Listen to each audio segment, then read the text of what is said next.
कर्मण्यवाधिकारस्ते मा फलेषु कदाचन मा कर्म फल हेतुर्भूर माते संगस्त्व कर्मणी। द्वारकाधीश श्री कृष्ण चक्रवर्ती भगवंत अर्जुनाच्या माध्यमातून अखिल विश्वाला जो विश्व कल्याणकारी संदेश देतात, ज्याला आपण म्हणतो श्रीमद भगवत गीता, त्या श्रीमद भगवत गीतेमध्ये भगवंत कर्मयोगाचं निरूपण करतायत। मनुष्याला जीवनामध्ये नेमकं काय करायचं आहे, कारण आज परिस्थिती अशी आहे की आपल्याला नेमकं काय करावं, धर्म करावा का संसार करावा, देव करावा का प्रपंच धरावा, या शंकेमध्ये आपण पडलेलो आहोत। परमार्थ करायला सांगितलं तर आपल्याला संसारिक कर्म पाठीमागे ओढत असतात आणि संसारिक कर्म करावं तर देव अंतरतो आहे। भक्ती करू का भजन करू सांगा मी काय करू, संत देवाला हेच विचारतायत का नेमकं मी करू तरी काय। आणि हा प्रश्न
परमार्थ करू का संसार करू, प्रपंच करू का अध्यात्म करू, नेमका करू तरी काय। आणि हा प्रश्न आज आपल्याला पडला, हा प्रश्न वर्तमानात आपल्याला पडला, पण 5,500 वर्षापूर्वी त्या अर्जुनाच्या माध्यमातून भगवंतानं आपल्या याच शंकेचं निरसन त्या ठिकाणी केलेलं आहे। 5,500 वर्षापूर्वी, कारण तो जो भगवंताला प्रश्न विचारत होता अर्जुन, हा जो देवाला प्रश्न विचारत होता, ही अर्जुनाची प्रश्न नव्हतीच मुळी। त्या अर्जुनाला पडलेले प्रश्न नव्हते। अर्जुन हा तर निमित्त आहे, कारण त्याला माहित होतं की समोर जो बसलेला माझ्या रथाच्या घोड्याचे लगाम ज्याच्या हातात आहे, हा कोणी सामान्य जीवात्मा नाहीये, हा कोणी साधू नाहीये, हा कोणी संत नाही, हा कोणी योगी नाही, हा कोणी महापुरुष नाही, अरे हा तर साक्षात परब्रह्म परमेश्वर आहे। आणि तो जे काही बोलणार आहे ते माझ्या हिताचंच बोलणार आहे, जे काही सांगणार आहे ते माझ्या हिताचंच सांगणार आहे। एवढी तर अर्जुनाला नक्कीच जाणीव होती का श्रीकृष्ण हा भगवंत आहे। मेरा आपकी कृपा से सब काम हो रहा, आपकी कृपा से सब काम हो रहा, आपकी कृपा से, आपकी कृपा से सब काम हो रहा, प्रभु आपकी कृपा से सब काम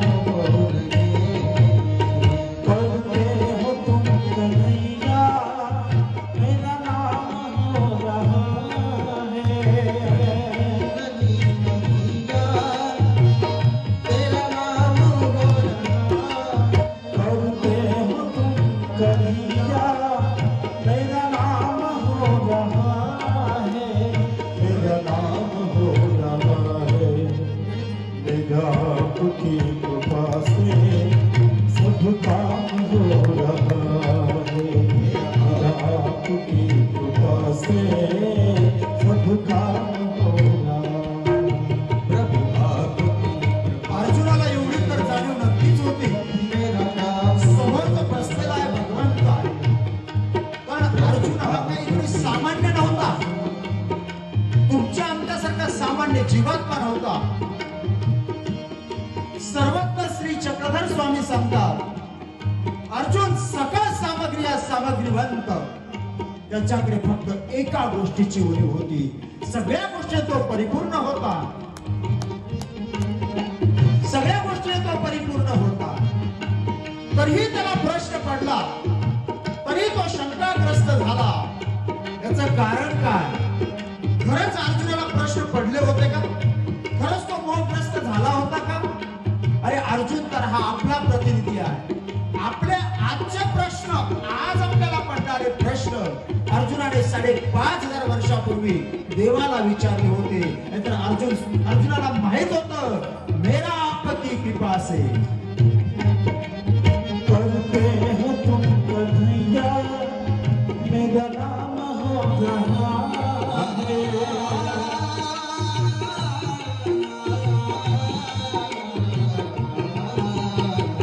करते हो तुम कन्हैया, मेरा नाम हो रहा है। करते हो तुम कन्हैया, मेरा नाम हो रहा है। मेरा नाम हो रहा है। मेरा आपकी कृपा से सब काम हो रहा है। आपकी कृपा से सब काम हो रहा है। आपकी कृपा से मेरा काम हो रहा है। अर्जुनाला माहित होतं, तरी अर्जुनाला प्रश्न विचारले ते आपले प्रश्न होते. भक्ती करू का पोट भरू, सांगा मी काय करू. आज आपल्याला हाच प्रश्न पडलाय ना. संसाराला वेळ द्यावा, अध्यात्माला वेळ मिळत नाही. परमार्थ करावा, संसारिक कर्म पाठीमागं पडतात. नेमकं करावं तरी काय? आणि याच प्रश्नाचं उत्तर भगवंताने 5,500 वर्षापूर्वी अर्जुनाला दिलं. भगवंत सांगतात, कर्मण्येवाधिकारस्ते मा फलेषु कदाचन मा कर्मफल हेतुर्भूर माते संगस्त्व कर्मणि. बस तू काहीच करू नको. कर्मण्येवाधिकारस्ते, तू कर्म कर, फळाची अपेक्षा करू नको. कर्म कर आणि केलेलं कर्म तू मला समर्पित कर. मला स्मरून तू कर्म कर, माझी आठवण करून तू कर्म कर. आणि जेव्हा तू केलेलं कर्म मला समर्पित करशील ना, त्याच्याबद्दल तुला काय फळ द्यायचं ही जबाबदारी माझी आहे. त्याची जबाबदारी जीवनाचे सार घ्यावे जाणून सत्वर. जैसे जाच कर्म तैसे फळ देतो ईश्वर. जैसे जाच कर्म तैसे फळ देतो ईश्वर. जनी जीवनाचे सार घ्यावे जाणून सत्वर. जनी जीवनाचे सार घ्यावे जाणून सत्वर. जैसे जाच कर्म तैसे फळ देतो ईश्वर. जैसे जाच कर्म तैसे फळ देतो ईश्वर.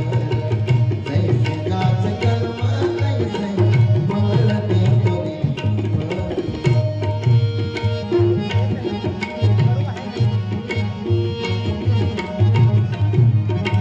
कर्माला प्राधान्य आहे.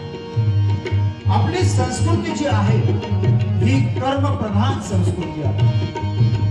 असं कोणत्या शास्त्रात सांगितलं नाही, असं कोणत्याच ग्रंथात सांगितलं नाही, कोणत्या धर्मात सांगितलं नाही, कोणत्या पंथात सांगितलं नाही का तू कर्म करू नको, तू निष्क्रिय हो. कधीच नाही. कारण आपली संस्कृती कर्म प्रधान संस्कृती आहे. कर्म करावं लागणार, ते केलंच पाहिजे. आपल्या वाटणाला जे कर्म आहे ना, ते कर्म केलंच पाहिजे. याला गीतेमध्ये कर्म योग म्हटलेला आहे. आपण शेती करत असू, शेती करणं आपला कर्मयोग आहे. नोकरी करत असू, नोकरी करणं आपला कर्मयोग आहे. व्यवसाय करत असू, व्यवसाय करणं आपला कर्मयोग आहे. की भगवंताने दिलेली सेवा आहे, केलेला कर्म श्री कृष्ण अर्पण करत चाललं तर भगवंत सांगतात माते संगस्त्व कर्मणी, तू त्याची काळजी करू नको, फळाची चिंता करू नको, फळाची अपेक्षा करू नको. म्हणजे भगवंत गीतेमध्ये नेमकं काय सांगतायत, तर निष्कामता तुझ्यामध्ये निर्माण कर.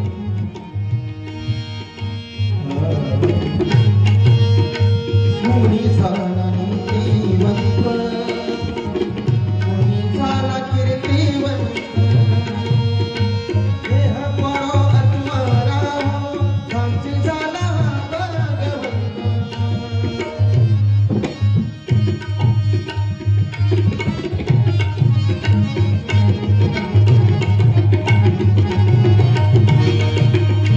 जगी जीवनाचे सार, जगी जीवनाचे सार, द्यावे जाणूनी संवर. जगी जीवनाचे सार, द्यावे जाणूनी संवर. जैसे जाचे कर्म तैसे फळ देतो ईश्वर. जैसे जाचे कर्म तैसे फळ देतो ईश्वर. जैसे जाचे कर्म तैसे फळ देतो ईश्वर. ही कर्म प्रधान संस्कृती आहे. फक्त भगवंताला अपेक्षित एकच आहे, भक्ती करू का पोट भरू चिंताच नाही करायची. दोन्ही होऊ शकतं, का होत नाहीये. कर्म आपल्या वाट्याला जे कर्म आलेलं आहे त्या कर्मामध्ये फक्त आसक्ती नसावी. कर्म करू नको असं भगवंत सांगत नाही. जे तुझं कर्म आहे ना ते कर्म कर. कर्म करत असताना फक्त त्यामध्ये आसक्ती ठेवू नको. म्हणजे जे काही कर्म तू करतो आहे हे करत असताना तुझी नीतिमत्ता जाग्यावर ठेव, शुद्ध बुद्धी ठेव. वाईट बुद्धीनं कोणतंच कर्म करू नको.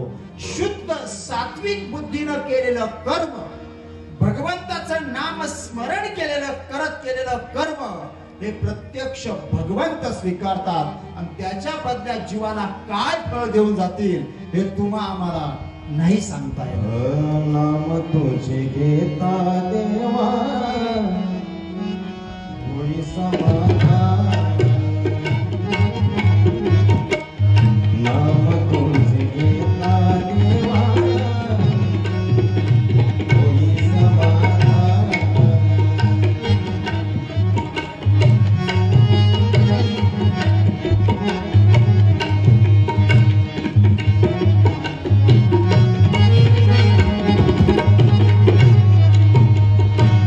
तुझे चरणी माने माझे तन मन ध्यान.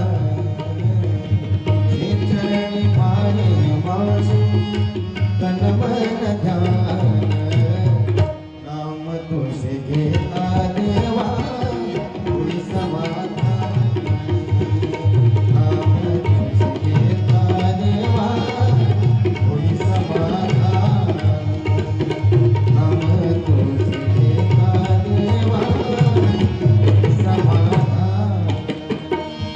भगवंताला या जीवापुत्राकडून दुसरी अपेक्षा नाहीये. कारण आपण त्या देवाला काही द्यावं आणि मग तो देव आपल्यावर प्रसन्न व्हावा असं मुळातच आपल्याकडे काय आहे. असं आपल्याकडे काय आहे का जे खरंच देवाला दिलं तर देव प्रसन्न होईल. का जे देवाकडे नाहीये आता देवाला देव आपण शकतो असं आपल्याकडे काय आहे. सर्वज्ञ श्री चक्रधर स्वामी सांगतात जीवाचं या ठिकाणी काहीच नाही. जे आहे ते सकळही देवाचे. हे सगळं काय आहे हे देवाचं आहे. फक्त आपल्या कर्मवशे भगवंताने आपल्याला हे या ठिकाणी दिलेलं आहे. ते काही काळापुरतं या ठिकाणी दिलेलं आहे. पण नुसती संपत्तीचाच मी बोलत नाहीये. हे शरीर सुद्धा जे दिलंय देवाने हे काही काळापुरतं दिलेलं आहे. काही काळापुरतं. आणि एकदा का आपल्या याचा भोग संपला मग तो सुखाचा असेल दुःखाचा असेल तो भोग संपला शरीरही देऊन टाकावं लागतं. आपलं असं काहीच नाहीये. इथे जीवात्म्याला भगवंत एकच सांगतायत कर्मण्यवाधिकारस्ते मा फलेषु कदाचन. तू कर्म कर, फळाची अपेक्षा करू नको. आणि निष्कामतेनं केलेलं कर्म भगवंत सांगतात माते संगस्त्व कर्मणी. बस ती जबाबदारी माझी आहे. त्या बदल्यात तुला काय फळ द्यायचं आहे नाहीतर इतकं सोपं आहे काय जीवन जगणं? इतकंही सोपं नाहीये. आपल्याला वाटतंय की जीवन सोपं आहे, आपण ते सोपं करण्याचा प्रयत्न करतोय, पण इतकंही सोपं नाहीये. हे उगाच कुठेतरी आपण चुकून मापून देवाचं थोडं का होईना नामस्मरण करत असतो. देवाचं नाव आपण घेतो, देवाच्या नावाचं कशाच्या माध्यमातून होईल का, प्रभू नामाचं चिंतन आपण करतो. आणि ते केल्यामुळे ज्या वेळेस आपल्याला असा मोठा प्रसंग येईल त्यावेळेस ते नाम आपल्याला सहाय्य होतं. आणि सहाय्य झालेलं नाम आपल्याला त्यातून तारून नेत नाही. तर जीवन इतकंही सोपं नाही.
वृक्षाचे पाने हाले ज्याची सत्ता, राहिली अहंता मग कोठे संता. झाडाच्या पानावर त्याची सत्ता, इतका तो मोठा, इतका तो श्रीमंत. त्या भगवंताला आपण काही द्यावं, तो आपल्यावर प्रसन्न व्हावा असं आपल्याकडे मुळातच काही नाही. हा, त्या भगवंताच्या श्रीचरणावर समर्पित जर आपल्याकडे काही करण्यासारखं काही आपल्याकडे असलं ना, त्या देवाला समर्पित करावं, देवाला अर्पण करावं असं जर आपल्याकडे काही असलं ना, तर ते आहे फक्त आपला भाव, आपली भक्ती, आपली श्रद्धा. बस एवढं एकच देवाच्या पायावर आपण आपलं म्हणून समर्पित करू शकतो. बाकी आपलं म्हणून आपण काही समर्पित करू शकत नाही. जे आहे हे सगळं ही देवाचे, सगळं काही देवाचं. आपण तर फक्त भोगते आहोत. तात्पुरता भोग भोगण्याकरता ती वस्तू आपल्याकडे आलेली आहे. आज आपल्याकडे 2 रुपये आले, थोड्या वेळाने, थोड्या दिवसाने ते आपल्याकडून जाणार आहे. आज एखादा नवा कपडा आपण अंगावर घातला, काही दिवसांना तो बदलावा लागणार आहे, द्यावा लागणार आहे, फेकून द्यावा लागणार आहे. आपल्याकडे जे काही येतं हे सगळं कधी ना कधी जाणार आहे, द्यावं लागणार आहे, सोडून जाणार आहे. म्हणून आपलं देवाला काही समर्पित करावं असं आपल्याकडे मुळातच काही नाहीये. आहेत फक्त भाव, आहेत फक्त भक्ती, आहेत फक्त श्रद्धा. माझा भाव तुझे चरण, माझा भाव तुझे चरण, माझा भाव तुझे चरणी.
भाव समर्पित करावा, श्रद्धा समर्पित करावी, तर ती कशी करावी हेच भगवंत गीतेमध्ये सांगतात. कर्मण्येवाधिकारस्ते मा फलेषु कदाचन। निष्काम तेन कर्म कर। जो काही समर्पित करायचं आहे ना, हे निष्काम भावनेनं कर। त्याच्या पाठीमागे कुठली अपेक्षा ठेवू नको। मी हे अर्पण केल्यानंतर मला ते मिळणार, मी हे दिल्यानंतर मला ते मिळावं, ही अपेक्षा रहित जे आपण समर्पित करतो त्याला म्हणतात निष्काम कर्मयोग। तो निष्काम कर्मयोग भगवंताच्या श्रीचरणावर समर्पित जर केला तर या जीवनाची निश्चितप्रमाणे यशस्वीता सिद्ध होते। या जीवनाची परिपूर्णताच त्या ठिकाणी आहे। जे काही समर्पित करायचं आहे ते निष्काम त्याला जर समर्पित केलं तर निश्चितप्रमाणे जीवनाची परिपूर्णता त्या ठिकाणी होते। कारण देवाला अपेक्षा जीवात्म्याकडून तेवढी आहे काही या जीवानं मला निष्काम भावनेनं कर्म समर्पित करावं। आणि जो निष्काम त्यानं केलं तर त्यातून काही मिळत नाही का? तर तसं नाहीये ना। निष्काम त्यानं केलं, कर्म केल्यानंतर त्यातून जे मिळेल ना हे तुमच्या आमच्या कल्पनेच्या पलीकडचं असतं। जाऊ देवाची आगावा, जाऊ देवाची आगावा, जाऊ देवाची आगावा, देव देईल विसावा, देव देईल विसावा, जाऊ देवाची आगावा,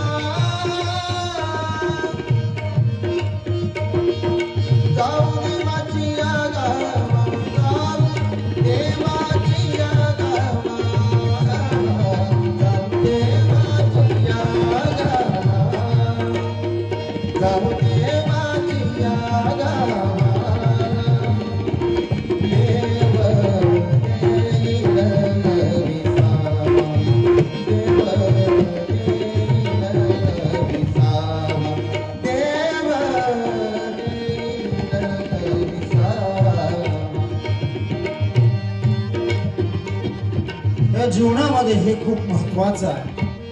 कथा तुम्हा सर्वांना माहित आहे, द्वापार युगातला प्रसंग आहे। या सृष्टीमध्ये भगवंताने अवतार धारण केला श्रीकृष्णाच्या रूपाने। त्या वसुदेव देवकीच्या माध्यमातून श्रीकृष्ण चक्रवर्ती भगवंतांनी अवतार धारण केला। त्या मथुरेच्या कारागृहामध्ये नजर कैदेमध्ये भगवंताचा अवतार झाला। सामान्य माणसाच्या भाषेत जन्म झाला। वास्तविक देवाचा जन्म होत नाही, देवाचा जन्म नाही होत, देवाचा अवतार होतो। कारण ज्याचा जन्म आहे त्याचा मृत्यू आहे, मृत्यू ज्याचा जन्म होतो त्याचा मृत्यू होतो। भगवंताला मृत्यू नाही आहे, परमेश्वराचा जन्म नसतो, परमेश्वराचा अवतार होतो। श्रीकृष्ण भगवंताने अवतार धारण केला आणि मग ते गोकुळामध्ये पोहोचले। आता ते बाकीचं सगळं तुम्हाला माहित आहे, जास्त फापट पसारा लांबवायचा नाही। भगवंताचं तिथे वय वाढलं, भगवंताला संपवण्याकरता या कंसाने रोज एक जणाला पाठवत होता। पुतना गेली, तारकासूर, मार्कासूर, अमका, फलाना, ढिंका सगळे जात होते। रोज देव रोज एकाची वाट लावत होते।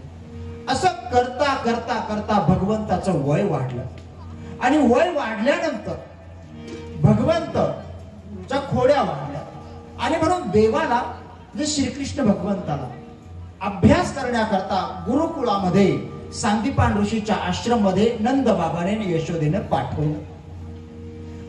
त्या ठिकाणी भगवंत गेले। आता वास्तविक भगवंताला त्या सांदीपान ऋषींकडून ज्ञान ग्रहण करण्याची तशी काही गरज नाही, कारण परमेश्वराचं स्वरूपच ज्ञानमय आहे। त्या परमेश्वराला जीवाकडून ज्ञान घेण्याची काही गरज नाही। पण एक सृष्टीचा नियम आहे, सद्गुरु वाचून सापडेल। गुरु हा करावाच लागतो आणि म्हणून गुरु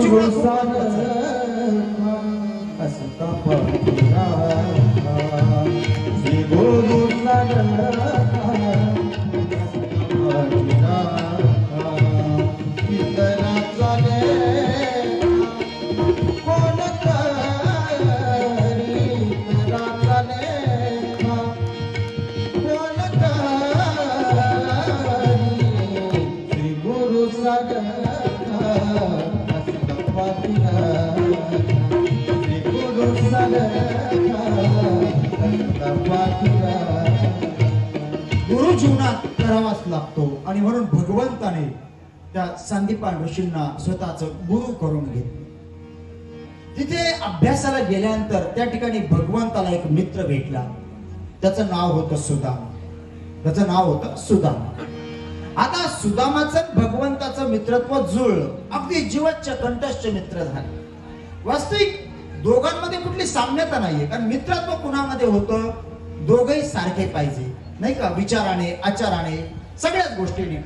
पण इथे श्रीकृष्णामध्ये आणि सुदामामध्ये कुठलं साम्य नव्हतं. श्रीकृष्ण भगवंत श्रीमंत घरचे होते, सुदामा आपला गरीब घरचा होता. श्रीकृष्ण भगवंत शरीराने धष्टपुष्ट होते, सुदामा उगाच आपला शरीराने बारीक होता. जो अभ्यास करायला देवाला 1 दिवस लागायचा तेवढा अभ्यास करायला सुदामाला 1 महिना लागत होता. म्हणजे दोघांमध्ये पूर्ण विषमता आहे, कुठलंच साम्य नाही दोघांमध्ये. पण तरीही भगवंताचं मित्रत्व सुदामाला लाभलं. याचं कारण सुदामाचं पूर्वजन्मीचं सकृत तसं होतं, त्याचं कर्म तसं होतं, कर्मण्यवाधिकारस्तेन, त्यामुळे देवाचं मित्रत्व त्याला लाभलं. अभ्यास झाला.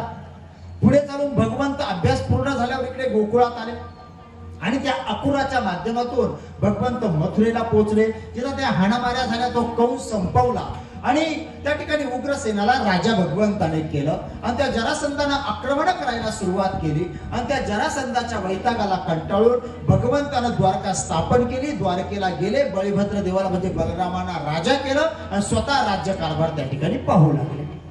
इकडे सुदामाई घरी गेला. त्याच्या आईबापाने त्याचंही लग्न लावून दिलं. त्याला 1, 2, 3, 4 मुलंही झाली.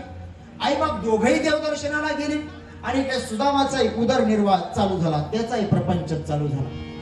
भगवंत द्वारकेमध्ये राज्यकारभार करत होते, इकडे सुदामाचा उदरनिर्वाह याचाही प्रपंच चाललेला होता.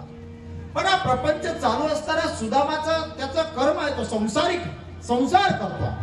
पण तो संसार करत असताना त्या संसारामध्ये सुदामाने स्वतःला लिंपायमान होऊ दिलं नाही. संसार सोडला नाही, संसार करत होता, प्रपंच करत होता. पण तो करत असताना त्याच्यामध्ये स्वतःला लिंपायमान होऊ दिलं नाही. सुदामाचं कर्मही संसारही चालू आहे, पण हे करत असताना भगवंताचं नाम चिंतन मात्र अखंडपणे चालू आहे. सुदामा चालताना कृष्ण, बोलताना काही बोलायचंय कोणाशी, कृष्णाचंच बोलायचं. झोपताय, पडलाय, झोपताना कृष्ण, खाताना कृष्ण, कृष्ण कृष्ण कृष्ण सोडून सुदामाच्या जीवनामध्ये दुसरं काही शिल्लक नव्हतं. आणि हा जीवनातला सर्वश्रेष्ठ यज्ञ आहे. भगवंताच्या नामाचा जप करणे हा सर्वश्रेष्ठ यज्ञ आहे. माऊली सांगतात, नाम जप यज्ञ तो परम, बाधू न शके स्नानादी कर्म, नामे पावन धर्माधर्म, नाम परब्रह्म वेदांत.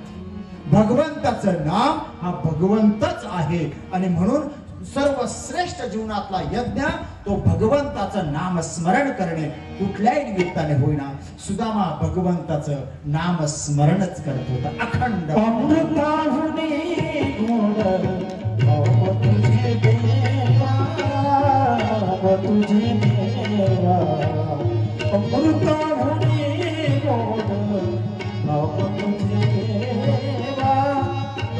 तुझे देवा मन माझे केशवा,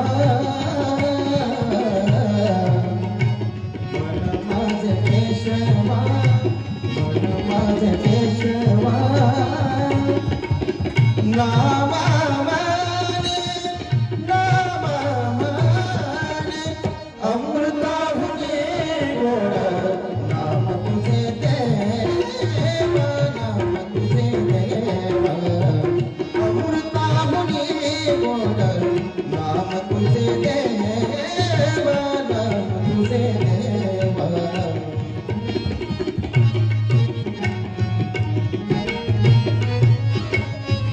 जीवनाची सर्वश्रेष्ठत्वा, सर्वश्रेष्ठ यज्ञ त्या भगवंताचं नाम स्मरण करणे.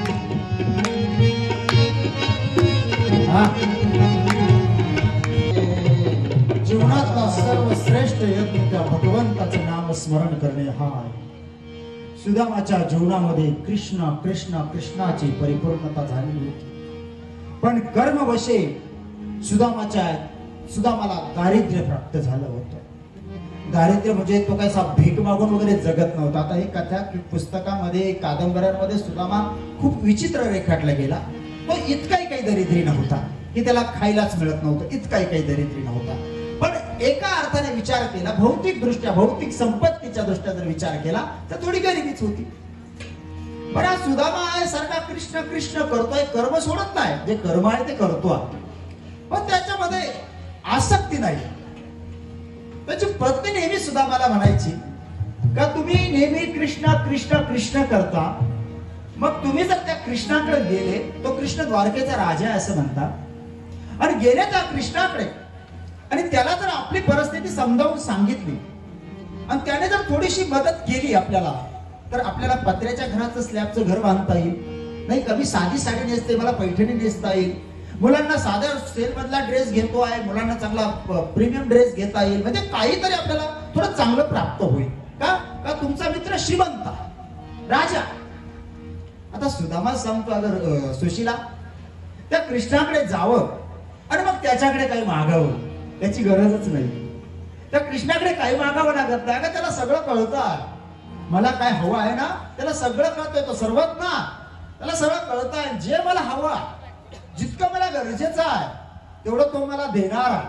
आणि एखादी वस्तू माझ्याकडे असून जर त्या वस्तूपासून मला धोका असला तर ती वस्तू तो माझ्याजवळ ठेवणार नाही, ती वस्तू माझ्यापासून दूर करेल. मला त्याच्याकडे जायचं नाहीये आणि काही मागायचं नाही, मी मागणार नाही. कर्मण्येवाधिकार असते मा फलेषु कदाचन. निष्कामता या, देवाकडे काही मागायचं नाही. दिवस फिरत असतात, प्रत्येकाचेच फिरतात, सुदामाचेही फिरले. थोडं जास्त दारिद्र्य वाट्याला आलं. पत्नीचा रोजचा हट्ट आहे जावं तुम्ही मागावं कृष्णाकडे. त्याने सांगितलं मागायची गरजच नाही का. आणि खरंच तसाही विचार केला तर देवाकडे खरंच काही मागावं लागतं का, काही मागण्याची गरज आहे नाही ना. कारण देवाला आपण काय म्हणतो, कृष्ण माझी माता, कृष्ण माझा पिता, त्वमेव माताच पिता त्वमेव. देवाला आई म्हणतोय ना आपण. आणि जर देवाला आपण आई म्हणतोय, माता म्हणतोय, तर आईकडं लेकराला कधीच मागावं लागत नाही. आपल्या लेकराला काय हवं आहे ना हे आईला न सांगता कळतं बरं का, न सांगता. बघा नाही संसारातलं मी नेहमी उदाहरण सांगत असतो. एखादं 7-8 महिन्याचं तानं लेकरू आहे, ते घरी राहते आणि त्याची आई 2 किलोमीटर शेतामध्ये कामाला गेलेली असते. घरी त्या बाळाला भूक लागते, भुकेनं ते तानबाळ व्याकुळ होतं, रडतं. घरातली सगळी माणसं त्याचं रडणं थांबवण्याचा प्रयत्न करतात. कोण त्याला वर घेतं, कोण खाली घेतं, कोण गोल फिरवतं, कोण भुरर दाखवतं, तरी ते बाळ रडायचं थांबत नाही. कारण त्याच्या रडण्याचा अर्थ घरातल्या माणसांना कळत नाही. पण 2 किलोमीटर शेतामध्ये असणाऱ्या त्या लेकराच्या आईला, त्या बाळाच्या आईला, तिला तिथे पाना फुटतो, तिला तिथे कळतं घरी माझ्या बाळाला भूक लागलेली आहे का, कारण ती आई आहे. आणि मनुष्य जन्मातली माता असून सुद्धा जर कनेक्शन इतकं जबरदस्त असेल तर परमेश्वर तर आपली खरी खरी माता आहे ना. मग त्या आईला कळणार नाही का आपल्याला काय हवं आहे. सुदामा तेच सांगतोय, त्याच्याकडे मागण्याची गरजच नाहीये. मला जे हवंय तो देणार आहे आणि जे नकोय गरजेचं नाही तो देणार नाही, असलं तरी दूर करेल. म्हणून मी जाणार नाही, मागणार नाही. पत्नी थकून गेली, तो जायला तयार नाही, मागायला तयार नाही. आणि शेवटी एक दिवस त्याची पत्नी म्हटली त्याला, ठीक आहे तुम्हाला कृष्णाकडे काही मागायचं नाही ना, मागू नका, पण त्याला भेटायला जायला काय हरकत आहे. तुम्ही जसेही गुरुकुळातून आलात तेव्हापासून तुम्ही कृष्णाला भेटायला गेला नाही. तुम्ही तर सांगता तुमचा मित्र आहे, सखा आहे, मग भेटायला जायला काय अडचण आहे. कारण हिलाही आता देवाची परीक्षा बघायची होती. का हा म्हणतोय ना कृष्ण सर्वज्ञ आहे, हा म्हणतोय ना कृष्ण सगळं जाणतोय, मग बघू तरी कृष्णाला खरंच कळतं का की आपल्याला काय काय हवं आहे. म्हणून ती म्हणे भेटायला तर जाणार. आणि आता देवाला भेटायला जायला नाही कसं म्हणायचं, त्यालाही प्रश्न पडला. तो म्हणे ठीक आहे तू म्हणतेस तर मी कृष्णाला भेटायला जातो, पण एक लक्षात घे, मी जाईल त्याला भेटेल पण त्याच्याकडे काही मागणार नाही. तर तिलाही वाटलं जायला तर तयार झाला, पुढचं बघून घेऊ खरंच कृष्ण सर्वज्ञ आहे का, खरंच कृष्ण देव आहे का. कारण देवाचं देवत्व सुद्धा आपण परीक्षा बघतो देवाच्या देवत्वाची. आपल्याला शंका आहे. आपण जिथे डोकं टेकवतो ना तिथे आपल्याला शंका आहे काही एक खरंच इथे माझ्या इच्छा पूर्ण होणार आहे का? मी ज्याच्या पायावर डोकं टेकवतोय खरंच देव आहे का? अशा शंका आपण घेतो. तिलाही शंका होती. सुदामाचं ठरलं. आता जाण्याचा दिवस ठरला, मुहूर्त ठरला, अगदी दिवस उगवलाय. निघाला सुदामा. आता सुदामा द्वारकेला जायला निघाला. मग त्या काळी परंपरा होती का एखादा माणूस जर गावाला चालला तर त्याला वाट लावण्याकरता सगळा गाव गावाच्या वेशीपर्यंत यायचा. सगळा निरोप समारंभ त्याचा व्हायचा गावच्या वेशीपर्यंत. आणि आता सुदामालाही वाट लावण्याकरता सगळं गाव जमलं. सगळे एकत्र झाले. अगदी निघण्याची वेळही झाली. पण इतक्यात तो सुदामा म्हटला का ग? पण मी तर कृष्णाला भेटायला चाललो म्हणे. हो, मग मी रिकाम्या हाताने कसा काय जाऊ? का? कारण शास्त्र सांगतं रिक्त हस्तेन पश्यन्ति राजानाम गुरुदेवता. राजा, गुरु आणि देव या तिघांना रिकाम्या हाताने कधीच भेटू नये. पान, फूल, सुपारी का होईना देऊनच यांना भेटावं, नमस्कार करावा असा शास्त्र संकेत आहे. आणि कृष्ण तर माझा राजा आहे, तो माझा गुरु आहे, तो माझा देव आहे, अगं माझं सर्वस्वच तो आहे. आणि त्याला भेटायला रिकाम्या हाताने मी कसा काय जाऊ? कसा काय जाऊ? तिने सांगितलं, हो, सोन्याच्या द्वारकेत राहणारा कृष्ण, चंदनाच्या पलंगावर झोपणारा कृष्ण, मखमली वस्त्र पांघरणारा कृष्ण, आणि त्या कृष्णाला भेट द्यावं असं आपलं या चंद्रमौळी झोपडीमध्ये आहे का? कारण सुदामाची झोपडी ही चंद्रमौळी होती म्हणते. चंद्रमौळी म्हणजे कशी? तर झोपडीत झोपलं तर वरचा चंद्र दिसतो, याला चंद्रमौळी झोपडी म्हणतात. पण आपल्या झोपडीत आहे काय? त्यानं सांगितलं ती अडचण तुझी आहे, तू भेटायला जा म्हणते म्हणून मी चाललोय. मला रिकाम्या हाताने मी जाणार नाही. काय द्यायचं ही अडचण तुझी आहे. आता तिनं बिचारी गेली का त्या झोपडीमध्ये, लागले उतरंड्या उचकायला.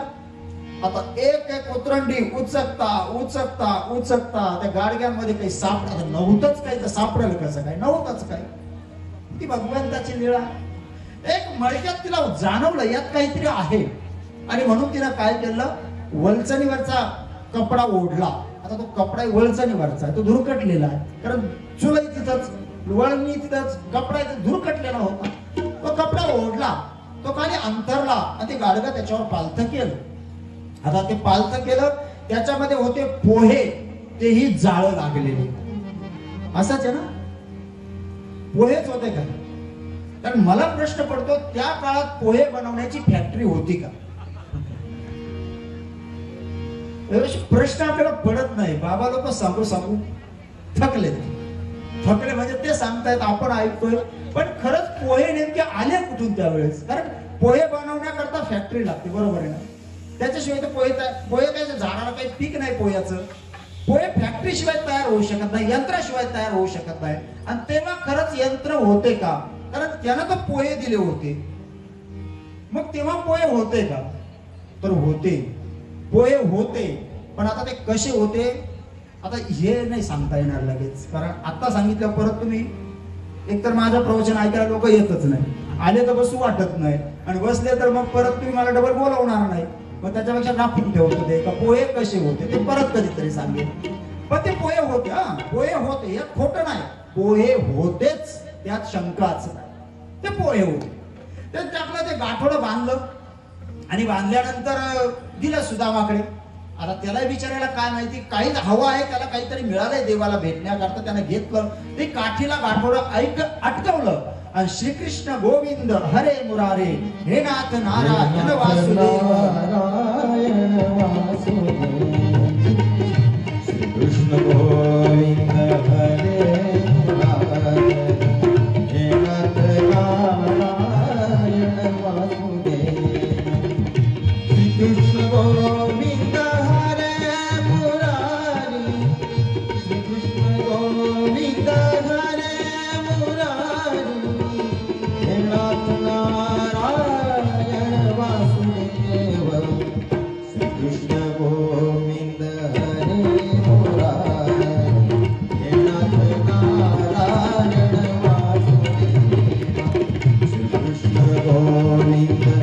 हरे मुरारी हे नाथ नारायण वासुदेव श्रीकृष्ण गोविंद सुदामा त्या श्रीकृष्णाच्या नामाचं स्मरण करत करत चिंतन करत करत द्वारकेच्या दिशेने निघाला.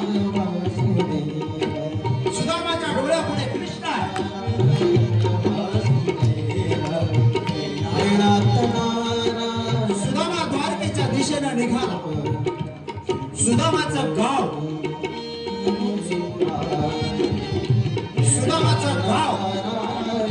हे द्वारका हा पायी प्रवास आहे 7 दिवसांचा.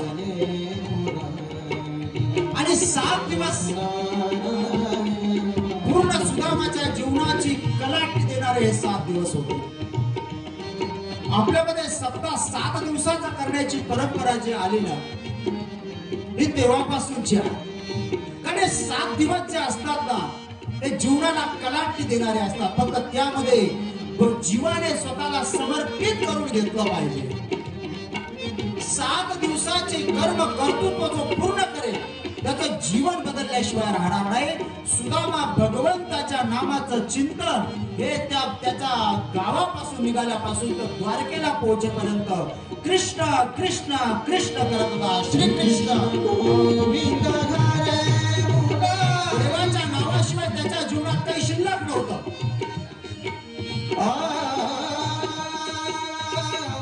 कारण कृष्ण काही देईल काही देणार नाही. काही मिळेल काही मिळणार नाही याची त्याला अपेक्षा नव्हती. याची त्याला चिंता नव्हती. त्याला एकच करायचं आनंद एकच होता त्याला. मला कृष्ण भेटणार आहे, मला माझा देव भेटणार आहे, मला माझा मित्र भेटणार आहे, मला माझा सखा भेटणार आहे. हा एकच आनंद सुदामाच्या जीवनामध्ये होता. त्या 7 दिवसामध्ये त्याच्यावर खूप संकट आले. तो सरळ त्याच्या पोरबंदर वरून निघाला द्वारकेला पोहोचला असं झालेलं नाही. त्या 7 दिवसामध्ये त्याच्यावर संकट आले, त्याच्यावर विघ्न आले. कृष्णाच्या नावाचं त्याला विसरपणा असे प्रसंग आले. इकडे घरावर संकट आली, पत्नीवर मुलांवर संकट आली. का सुदामा यापासून प्रवृत्त व्हावा कारण तो देवाकडे जायला निघाला होता. देव जवळ करण्याचा प्रयत्न करत होता. आणि बरोबर आहे, ही प्रकृती जी असते जे विघ्नदायक जे असतात विघ्न निर्माण करणारी जी असतात ती अशा वेळेस जास्त विघ्न निर्माण करतात. हा देवाच्या जवळ चाललाय ना, हा देवाकडे देव जवळ करतोय ना, बघा देवापासून कसा लाभ होईल याचा प्रयत्न करणारी जीवात्मे किंवा देवी देवता अशा वेळेस त्या जीवात्म्याला खूप संकट आणतात, खूप विघ्न आणतात. कसा का होईना आपण हा यापासून अध्यात्मापासून म्हणजे देवापासून हा लाभ झाला पाहिजे हा प्रयत्न करणारी माणसं खूप असतात. सत्यामध्ये सुदामाच्या 7 जीवनामध्ये खूप विघ्न आली. सत्यातही विघ्न येतात. ही परंपरा तेव्हापासूनची आहे.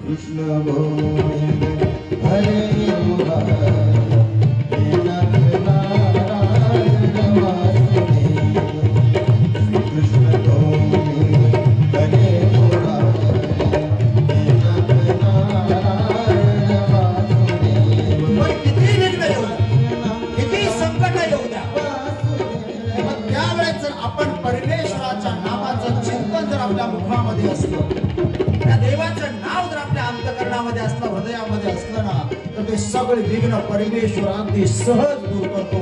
फक्त विघ्न आल्यानंतर, दुःख आल्यानंतर, संकट आल्यानंतर त्या परमेश्वराच्या नामापासून आपण विभक्त होता कामा नये. गडबड इथंच होते. आपण त्या संकटामध्ये दुःख सुखामध्ये देवाच्या नामाचा विसर आपल्याला पडतो आणि अनिष्ट प्रकृती जी असते ती हाच हेतू साध्य करते त्या जीवात्म्याला, म्हणजे आपल्याला अध्यात्मापासून परमेश्वरापासून दूर लोटत असते. सुदामा ढळला नाही, तो किंचितही हलला नाही. वादळ आले, वारे आले, संकट आले, नाना प्रकारची देवतेची विघ्न आली, पण सुदामा त्या भगवंताचं नाम घेत घेत घेत त्या द्वारकेला पोहोचलाच.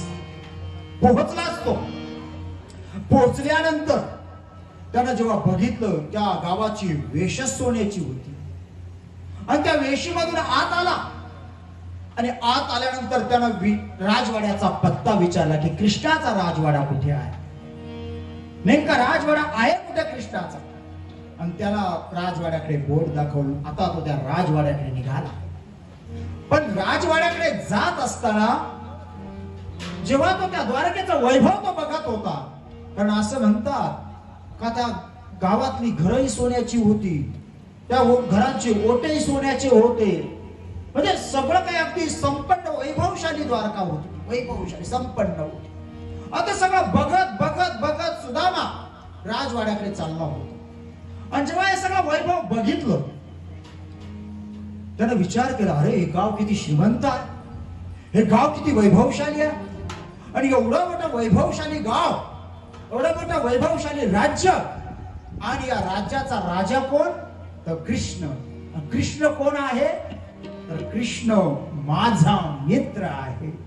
इथे सुदामामध्ये मी तयार झाला. ही एवढीशी चूक सुद्धा देवापासून जीवाला लाभ करू शकते. सुदामामध्ये मी तयार झाला, गची बाधा ज्याला आपण आता म्हणतो ना, या गची बाधा त्याला झाली. काही सगळं कृष्णाचा, कृष्ण माझा मित्र आहे, म्हणजे मी किती मोठा आहे हा थोडासा अहंकार त्याच्यामध्ये तयार झाला. आणि आता तो त्या राजवाड्याच्या दिशेनं प्रवास करतोय. करता करता करता तो राजवाड्याच्या वेशीवरही पोहोचला. गावाची वेश ओलांडून गावातून प्रवास करत राजवाड्याच्या वेशीवर आला. आणि जसाही वेशीवर आला सरळ त्याच्यातून आतमध्ये जायला लागला. आणि तो जसा आतमध्ये घुसायला लागला, ते गेटवर असतात दोघ जण, द्वारपाल जय विजय कुंद्रे असतात, ते त्यांनी अडवलं आणि अहो महाराज कुठं कुठं जायचं, कोण आहात. आता याने थोडा विचार करायला पाहिजे, पण एका गची बाधा झाली का माणसाच्या ध्यानात राहत नाही मी कोण आहे. आपल्याला अहंकार इथे निर्माण झाला ना, आपण आपली लायकी विसरून जातो. हो, सुदामा विसरून गेला का मी कोण आहे, विसरून गेला. आणि तो असा त्यांना म्हणतो, त्याला अडवणार, महाराज कुठं कोण, अरे मला कृष्णाला भेटायला जायचं सरळ. आणि जसाही तो म्हटला कृष्णाला भेटायला जायचं आहे, ते सेवक रागवले त्याच्यावर, तू वेडा माणूस आहेस का, पागल माणूस आहे, अरे आमच्या राजाला तू एकेरी नावाने हाक मारतो, तुला पटतंय काय, तू वेडा आहेस का.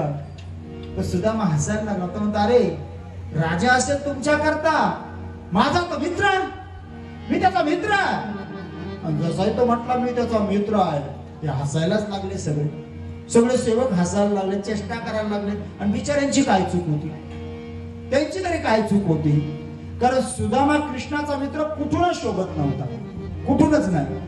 हा, कारण मित्र सांगण्याकरता कॅटेगरी सारखी पाहिजे ना, नाही का. समजा आता मी तुम्हाला इथून म्हटलो नरेंद्र मोदी माझा मित्र आहे, हसू आलं बघा तुम्हाला, म्हटल्याच आलं, कारण माहित आहे ते न पटणारी गोष्ट आहे, न शोधा. नरेंद्र मोदीचा मित्र कसा पाहिजे, मोठा कॉट पाहिजे, जॅकेट पाहिजे, वगैरे वगैरे करत कपडे म्हणजे त्या लेवलला पाहिजे, तर वाटेल. असं कुणी कुणाचा मित्र नाही ना होऊ शकत. आता ते गाणं नाही का, मित्र बनल्यामध्ये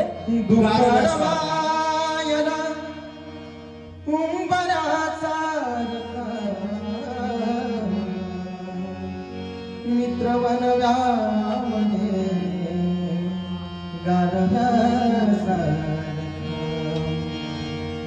दुखडवायला उंबरासारखा,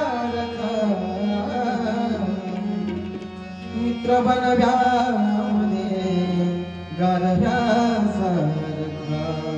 असा मित्र भेटायला खूप भाग्य लागतं. असं तो सुदामाने सांगितलं तो माझा मित्र आहे. ते सगळे हसायला लागले, किती चेष्टा करायला लागले. सूर्य कुठं, काजवा कुठं, कृष्ण कुठं, सुदामा कुठं, ते काही त्याला मध्ये सोडले. तो नानापर्यंत थकून गेला सांगून. का आम्ही सांदीपान ऋषीच्या आश्रमात एकत्र होतो, आमच्या गुरुकुलात एकत्र होतो, आम्ही एका शेजारीत राहायचो, एकत्रच फिरायचो, एकत्रच खायचो. पण त्यांना काही ते खरं पटेना, ते काही त्याला मध्ये सोडेना, हा थकून गेला. आणि तेव्हा ती परिस्थिती आली. मग सुदामा हळूहळू खाली आला. आणि सुदामाच्या लक्षात आलं का मी सुदामा आहे, तो कृष्ण आहे. अहंकार त्याचा गळून पडला आणि त्याला तर काही मध्ये सोडेना. पण तिथं एक सेवक होता, तो थोडा समजदार होता. त्याने विचार केला आपल्याला काय करायचं, आपलं काम काय, इथला निरोप आतमध्ये पोहोच करणे. कोण आहे काय, आपल्याला काही पंचायती करायचं काम नाही ना.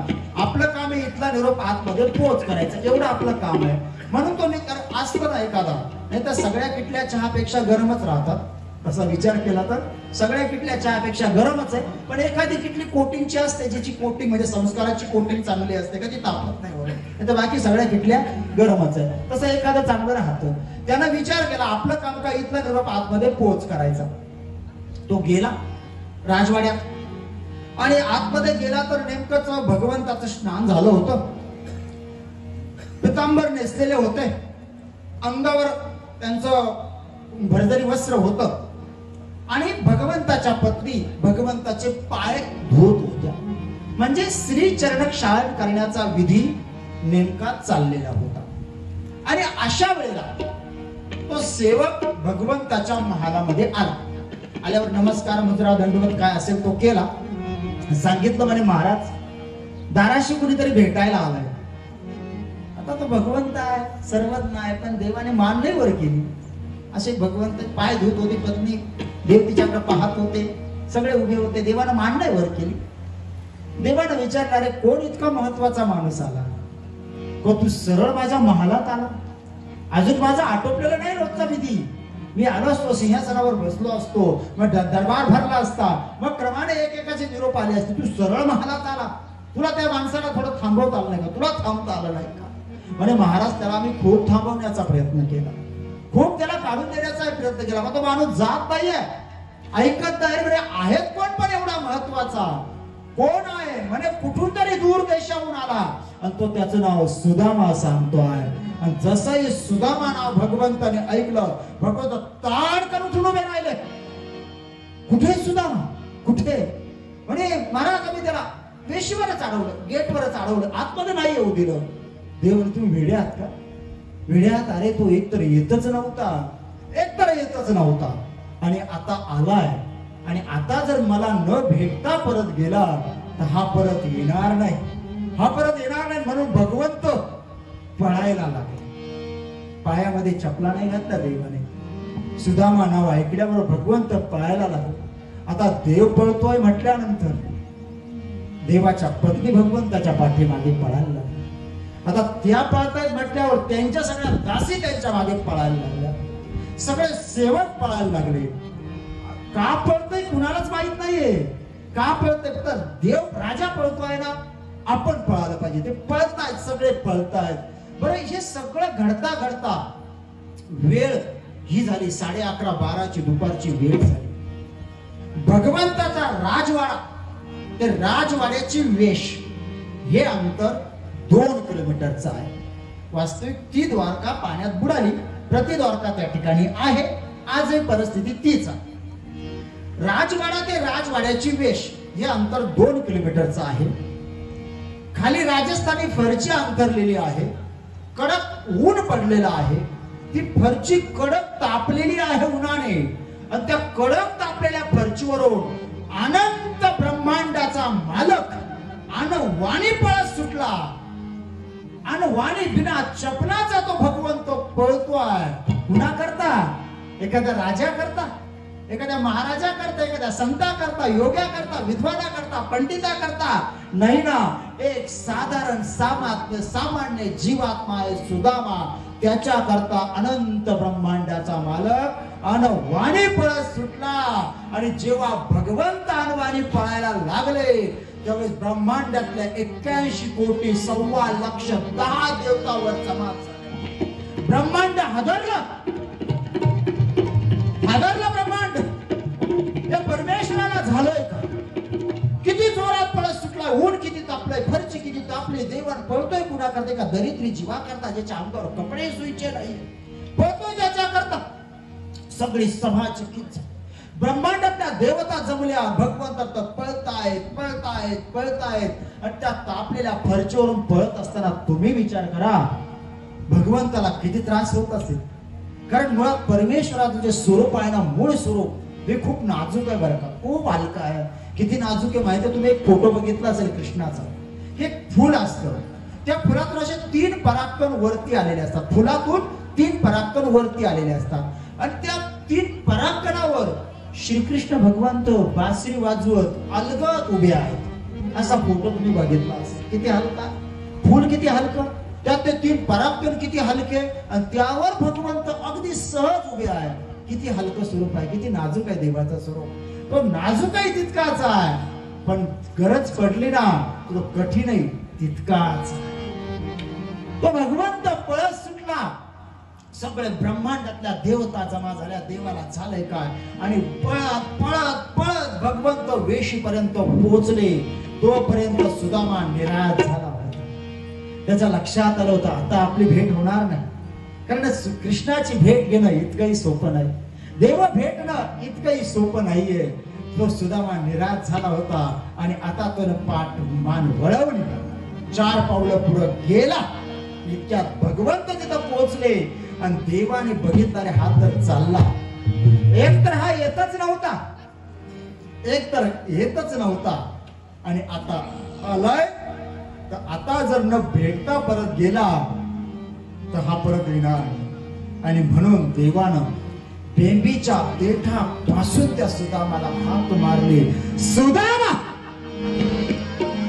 जसे ते शब्द कृष्ण सुदामाच्या कानामध्ये गेले त्याने मान पाठीमागे केली. देवा भक्ताची नजर झाली आणि दोघांचे डोळे डबडबले. सुदामाच्या डोळ्यातले अश्रूचा खळा खाली वाहायला लागले.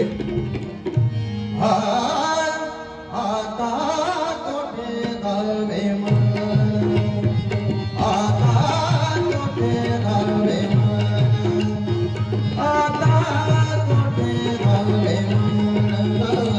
तुझ चरण देखलिया, तुझ चरण देखलिया, तुझ चरण देखलिया.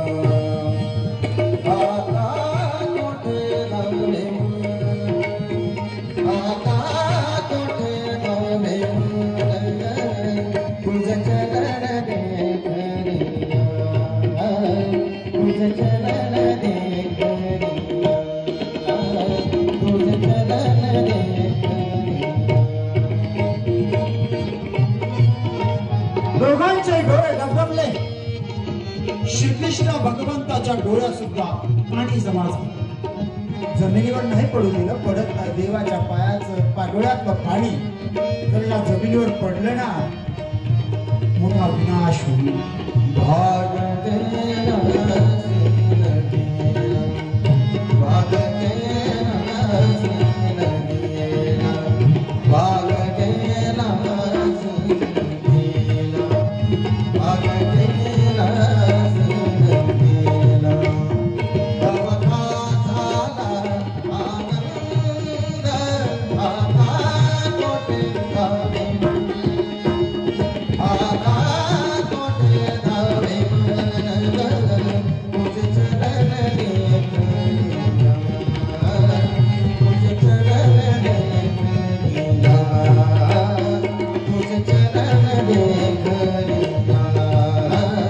सुदामाने भगवंताकडे पाहिलं.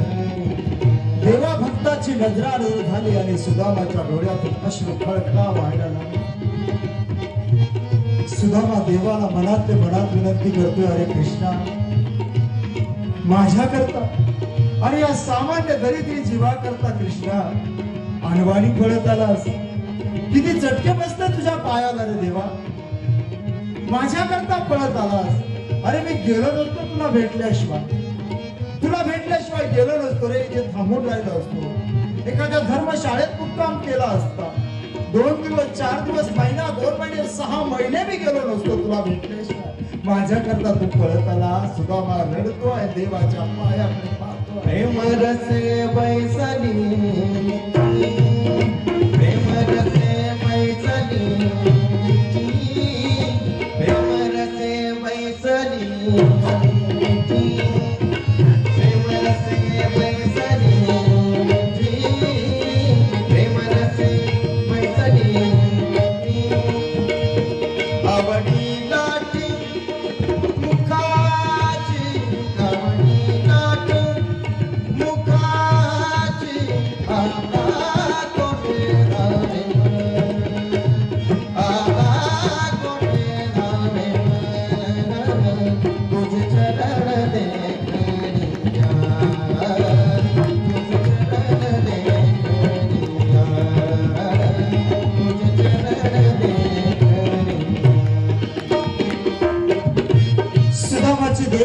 नजरा नजर झाली. भगवंत पुन्हा 4 पावलं पुढे गेले आणि त्या सुदामाला कडकडून भगवंतानं मिठी मारले. अनंत जन्माचा शील सुदामाचा एका क्षणात गेला आणि देवाला ज्यानं मिठीमध्ये घेतलं त्याच्या स्वागताची तयारी करा हे सांगण्याची गरजच राहिली नाही. फुलांच्या रांगोळ्या पडल्या, सडे पडले, मंगल वाद्य वाजायला लागले आणि वाजत गाजत भगवंत स्वतःच्या हाताला सुदामाला धरून राजवाड्याकडे घेऊन चालले. किती सांगू मी सांगू कोणाला आज आनंदी आनंद झाला, आज आनंदी आनंद झाला. किती सांगू मी सांगू कोणाला, किती सांगू मी सांगू कोणाला, आज आनंदी आनंद झाला, आज आनंदी आनंद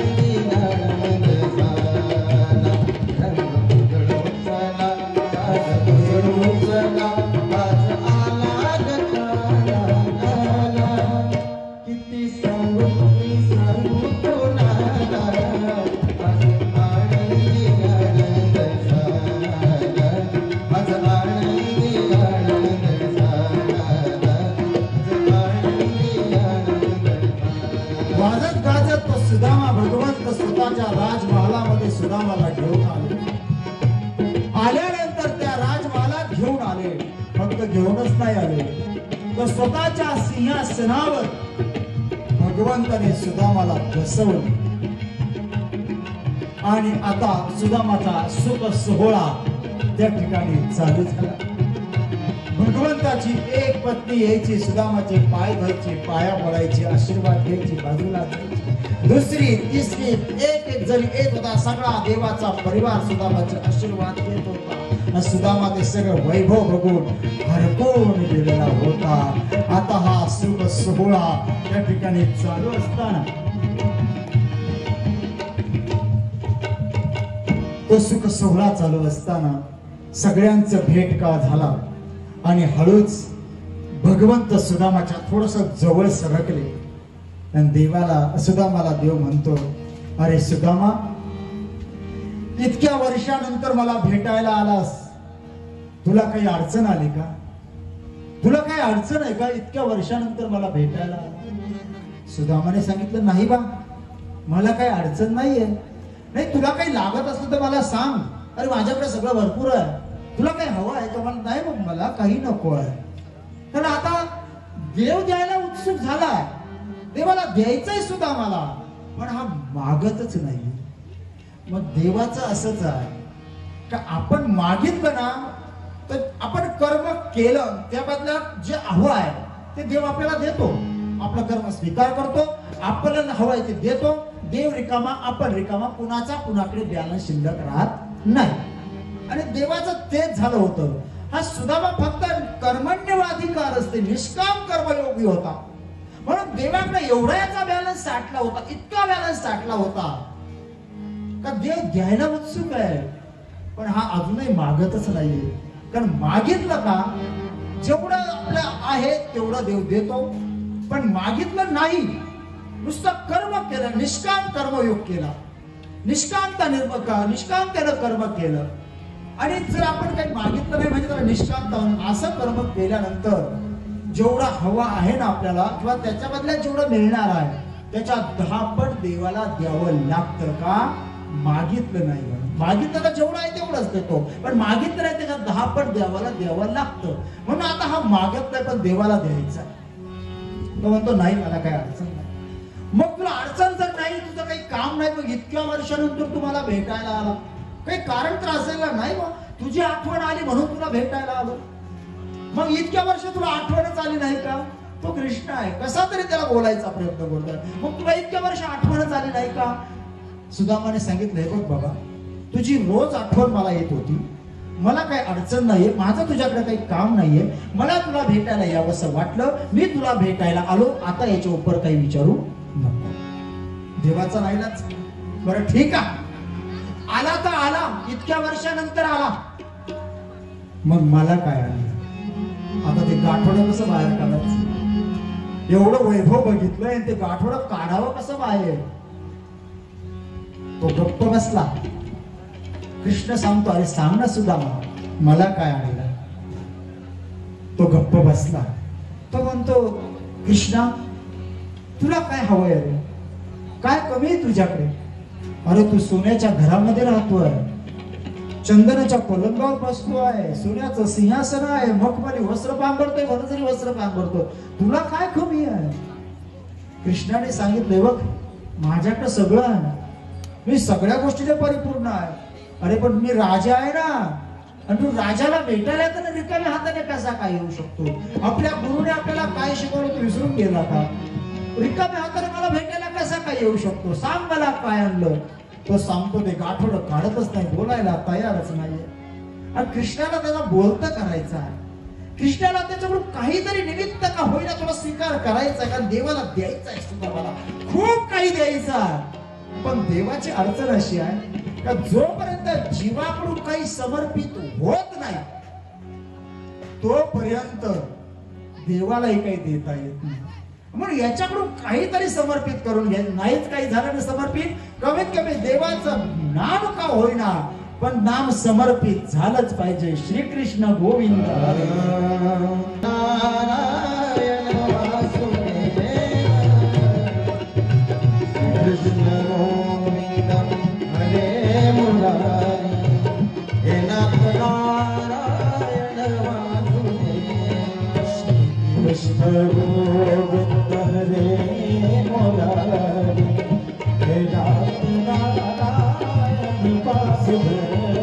हा भाव भगवंताला समर्पित झालाच पाहिजे.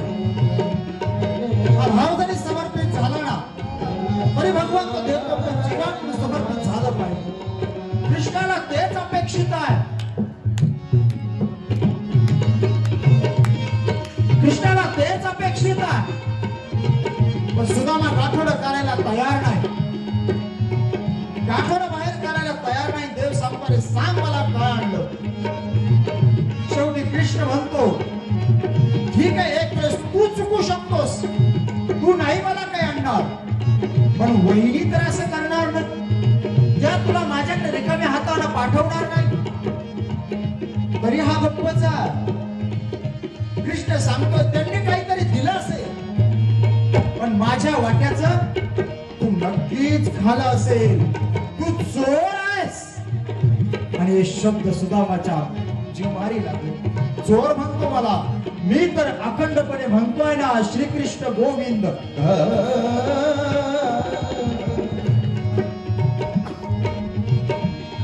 मी तर अखंडपणे तुझ्या नामाचं स्मरण करतो. तू मला चोर म्हणतोय. अरे मी कधी चोरी केली. कृष्णाने सांगितलं, केली ना, तू चोर आहेस, माझ्या वाट्याचं खातोय, तू खालेला आहेस. सुदामा म्हणतो, कधी खालं. कृष्णाने सांगितलं, तुझ्या ध्यानात आहे ज्यावेळेस आपल्या आश्रमात असताना आपल्या गुरुजींनी आपल्याला सरपण आणण्याकरता जंगलात पाठवलं होतं, त्यावेळेस आपल्या गुरुमातेने आपल्याला भूक लागेल म्हणून आपल्या दोघांची चढी तुझ्याकडे दिली होती. जंगलात गेलो आपण, तिथे पाऊस आला, वादळ वारा आला, वाघ आला, गर्जना ऐकू आली. आपण एका झाडावर चढालो, बराच वेळ तिथे होतो. तुला भूक लागली, थोडं राहिलं, थोडं 10 मिनिटं थकू नका, 10 मिनिटं. आपल्याला भूक लागली, तुला भूक लागली, तू सगळे खाऊन घेतले. आणि जेव्हा मी विचारलं चणे कुठे आहे, तू मला काय म्हटलास, हरून गेले, सांडून गेले. खरं सांग, खाले होते का नाही माझ्या वाट्याच्या चणे. सुदामा सांगतो, अरे तेव्हा आपण लहान होतो, लहान वयात काही कळतं का आपण काय करतोय. पण आता तुझ्या वाट्याचं कसं काय खाईल मी, आता मी कशी काय चोरी करेल. सुदामाने कृष्णाने सांगितलं, पण सांग मला काय, सांग मला काय आणलं. भगवंताचा 16,108 पत्न्यांचा परिवार त्या ठिकाणी होता. सगळे सेवक सेविका त्या ठिकाणी होत्या. ब्रह्मांडातल्या 81 कोटी 1.25 लाख 10 देवता वरून हा सोहळा बघत होत्या. का ज्याच्या करता भगवंत अनवाणी पळत सुटला त्या देवाचा मित्र आणि देवाच्या मित्राने देवाला भेटायला नेमकं आणलाय काय हे बघण्याकरता सगळा सोहळा त्या ठिकाणी झाला होता. देवता बघत होत्या, जीव बघत होते, सगळे बघत होते. सगळ्यांना उत्सुकता होती कृष्णाचा मित्र आता त्याला कृष्णाला काय आणलं.